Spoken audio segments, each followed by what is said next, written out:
Assalamualaikum sobat beriman semuanya. Cara kerja alam semesta ini serta kehidupan di dalamnya sebenarnya cuma menjalani siklus pengulangan saja. Seperti malam yang bergerak menuju siang di mana pada akhirnya kembali lagi ke malam, atau seperti gerakan tawaf yang mengitari Ka'bah yang bermula dari rukun Hajar Aswad kemudian kembali lagi ke rukun Hajar Aswad. Dan yang menjadi misteri dari rukun Hajar Aswad ini, ketika ketiga rukun lainnya dinamai sesuai dengan nama wilayah yang berada di hadapannya, tapi cuma rukun Hajar Aswad saja yang namanya tidak dinamai dengan nama wilayah yang berada di titik sudutnya. Seperti misalnya dinamakan rukun Iraki karena titik sudutnya menghadap ke wilayah Irak dan Afghanistan. Rukun Sami karena titik sudutnya menghadap ke wilayah Sam, yakni Palestina, Yordania, Syria, dan Lebanon. Begitu juga rukun Yamani, titik sudutnya menghadap ke wilayah Yaman. Hanya rukun Hajar Aswad yang berbeda penamaannya. Entah apa maksudnya. Apakah wilayah yang berada di titik sudut rukun Hajar Aswad memang sengaja dirahasiakan?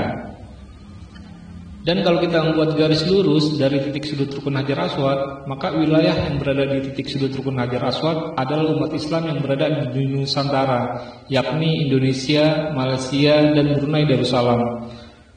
Dan entah kenapa cuma umat Islam yang berada di wilayah rukun Hajar Aswad inilah yang situasi negaranya masih adem ayem, gak hancur babak belur seperti umat Islam yang berada di titik sudut rukun Ka'bah lainnya yang kacau balau disebabkan konflik yang gak jelas persoalannya. Apakah keadaan ini erat kaitannya dengan kaum yang diceritakan di Quran Surat Al-Kahfi, di mana di awal Surat Al-Kahfi dibuka dengan kisah orang-orang yang berlindung di dalam gua dari menghindari konfrontasi dengan penguasa yang karakternya mirip sekali dengan Dajjal. Kemudian ditutup dengan kisah kaum yang berlindung dari bencana kerusakan yang disebabkan oleh Ya'juj dan Ma'juj. Sedangkan di tengah-tengah surat Al-Kahfi ini ada kisah mengenai pertemuan seorang hamba Allah yang bernama Khidir dengan seorang Nabi Bani Israel yang bernama Musa. Jadi kalau kita cermati, surat Al-Kahfi ini seperti menceritakan tentang tiga pasangan, yakni Ashabul Kahfi yang berpasangan dengan Dajjal, Dzulkarnain yang berpasangan dengan Ya'juj dan Ma'juj, dan Khidir yang berpasangan dengan Nabi Musa alaihissalam. Mungkin inilah sebabnya umat Islam yang berada di sudut rukun Hajar Aswad dalam keadaan adem ayem. Sebab seperti halnya rukun Hajar Aswad yang menjadi titik awal dan akhir dalam gerakan tawaf, ternyata umat Islam yang berada dalam rukun Hajar Aswad juga memiliki kesamaan dengan umat Islam yang diceritakan di awal pembukaan surat Al-Kahfi dan di akhir penutup surat Al-Kahfi, yakni kaum yang ditidurkan Allah di dalam gua sehingga tidak bersinggungan dengan kaum Dajjal, dan juga umat yang dilindungi dari kerusakan yang disebabkan oleh Ya'juj dan Ma'juj. Bukti umat Islam yang berada di wilayah Nusantara ini sebagai perwujudan dari Ashabul Kahfi, keterangannya bisa kita lihat dalam Quran Surat Al-Kahfi ayat 17. Allah Subhanahu wa Ta'ala berfirman, "Dan engkau akan melihat matahari ketika terbit, condong dari gua mereka ke sebelah kanan. Dan apabila matahari itu terbenam, menjauhi mereka ke sebelah kiri, sedangkan mereka berada dalam tempat yang luas di dalam gua itu."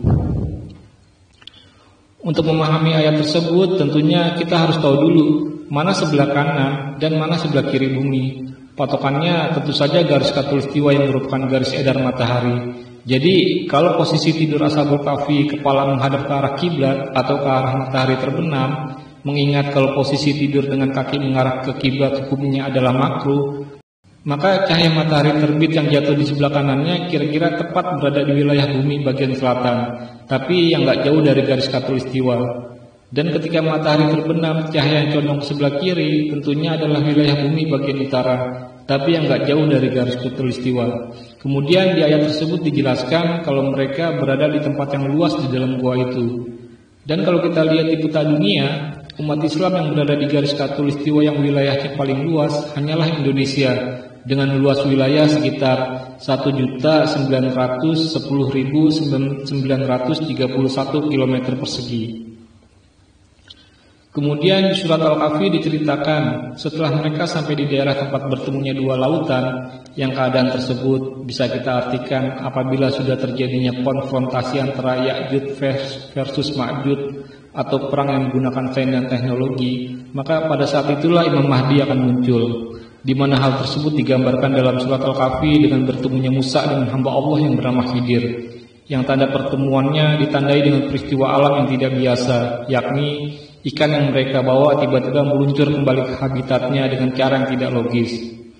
Keadaan ini sama seperti yang diterangkan dalam salah satu hadis Rasulullah. Kalau kedatangan Imam Mahdi, salah satu cirinya ditandai dengan adanya anomali atau kejadian alam yang tidak biasa, yaitu terjadinya 2 kali gerhana dalam 1 bulan Ramadan.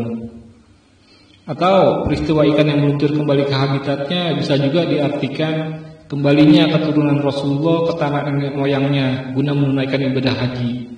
Sebagaimana yang sudah pernah saya jelaskan di video saya sebelumnya, kalau Imam Mahdi adalah keturunan Rasulullah yang berasal dari Indonesia, di mana keadaan ini menjadi lebih masuk akal bila disesuaikan dengan kisah yang termuat di surat Al-Kahfi. Sebab kalau Imam Mahdi bukan berasal dari tanah luar Arab, melainkan lahir di Arab, tentunya peristiwa ikan yang kembali ke habitatnya dengan cara yang tidak logis tidak akan memiliki kesamaan dengan keadaan tersebut. Padahal Al-Quran adalah kitab yang menggunakan perumpamaan sebagai pelajaran. Seperti halnya kisah Khidir di surat Al-Kahfi yang membunuh anak manusia karena anak tersebut berpotensi akan memaksa orang tuanya menjadi kafir, dan Khidir juga mencegah terjadinya bencana yang akan dialami oleh para nelayan, serta membangun rumah yang nyaris runtuh yang di bawahnya terdapat harta warisan seorang anak. Begitu juga dengan Imam Mahdi. Beliau juga akan membunuh seseorang, yakni Dajjal laknatullah. Dan beliau juga orang yang akan mencegah terjadinya bencana yang akan dialami oleh umat manusia. Dan beliau juga yang akan mengembalikan bangunan kekhalifahan Islam yang nyaris runtuh, yang di dalamnya terdapat harta warisan kejayaan umat Islam. Dan sebagaimana halnya Khidir yang berpasangan dengan Nabi Bani Israel yang bernama Musa, begitu pula Imam Mahdi juga akan berpasangan dengan Nabi Bani Israel yang bernama Isa. Dan beliau juga yang akan mengajarkan Nabi Isa alaihissalam syariat Islam, seperti misalnya tata cara ibadah haji. Jadi kalau Nabi Musa dan Nabi Isa merupakan nabi yang sama-sama berasal dari keturunan Bani Israel, kemungkinannya Khidir juga hamba Allah yang berasal dari keturunan Bani Ismail, sebagaimana halnya Imam Mahdi yang berasal dari Bani Ismail. Jadi kesimpulannya, kehancuran yang dialami oleh negeri-negeri Islam yang berada di sudut rukun Ka'bah, hal tersebut dikarenakan Ya'juj dan Ma'juj sudah berhasil melubangi sedikit dinding pembatasnya. Atau tafsir yang rasionalnya, mereka sudah berhasil mengembangkan sedikit sains dan teknologi dalam bentuk senjata yang menghancurkan. Tapi kemajuan sains dan teknologi ini masih dalam batas kewajaran. Mereka belum sampai ke tahap mengembangkan sains dan teknologi sampai menembus batas yang telah ditetapkan Allah Subhanahu wa taala. Walaupun kaum Dajjal hingga detik ini masih berusaha menciptakan penemuan-penemuan baru di bidang sains dan teknologi, khususnya pada senjata yang berfungsi menghancurkan.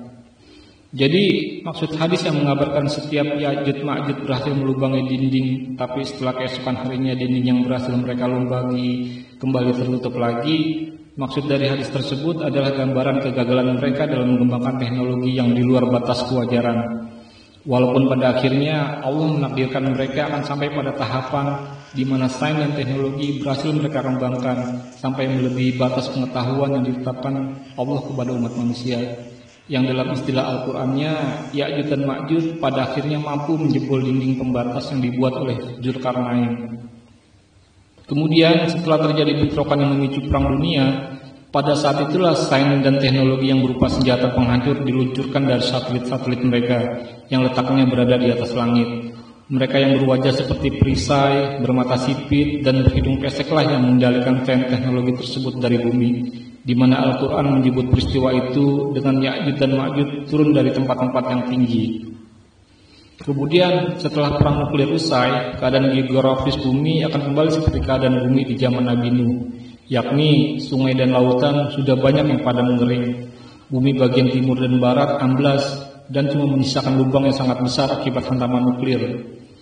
Pada saat itu bumi Indonesia tidak lagi berbentuk kepulauan, tapi pulau-pulau di Indonesia sudah pada menyatu karena lautan sudah menjadi daratan.